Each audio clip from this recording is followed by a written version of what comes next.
వాడేదో ఎలక్షన్ లో గెలిచినట్టు ఎందుకయ్యా అంత టెన్షన్? నామినేషన్ కదా వేసింది. ఈ ఎలక్షన్ జరిగితే ఆడిని ఎక్కడం ఖాయం. ఎలక్షన్ దాకా వాడు ఉండాలి కదా. ఎలక్షన్ జరిగినా ఆడు ఓడిపోవడం ఖాయం. అది ఎట్టకు నేను చెప్తా పదా.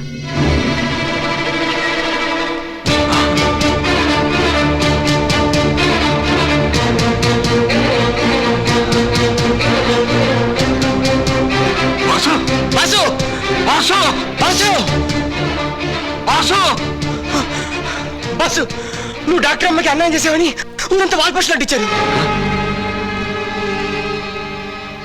అంటే నేను చేసిన పాపం ప్రజలకు కూడా తెలిసిపోయిందన్నమాట. అంతేకాదు, రేపు మనం మీటింగ్ పెట్టే స్టేజ్ ఎదురుగానే వాళ్ళు స్టేజ్ కడుతున్నారు.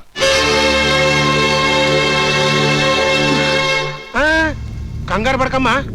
ఇది వరకట్లాగా నేను హాస్పిటల్ కూల్చేయడానికి రాలా. గతంలో నీకు జరిగిన అన్యాయం తెలిసి నీకు సానుభూతి చెబుదామని వచ్చా. నీ మీద అత్యాచారం చేసిన ఆ నీచుడు అంతు చూసేంత వరకు మేము నిద్రపోకూడదని నిర్ణయించుకున్నాం. అందుకే నీ దగ్గరికి వచ్చాం.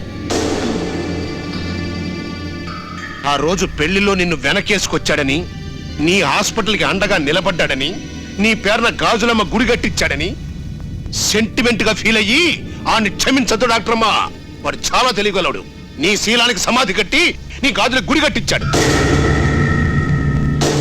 అలాంటి వాడిని మేయర్ అవనిస్తే ఇన్నాళ్ళు హత్యలు చేసి నాయకులైన వాళ్ళంతా రేపటి నుంచి రేపులు చేసి ఎన్నికల్లో నిలబడడం అలవాటు చేసుకుంటారు. అందుకే నువ్వు సమాజం ముందు నిలబడి వాడి క్యారెక్టర్ని కడిగేయాలి. రామ్మా. పదండి.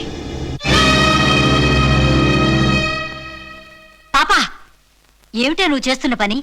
దేవుళ్ళంటి మాణిక్యం బాబు గురించి జనం ముందు తప్పుగా చెప్తావా? పిన్ని, తప్పు చేసిన వాడెవడో తెలిసిన తర్వాత కూడా క్షమించడానికి నేనేం మదర్ తెరసాని కాదు, మామూలు మనిషిని.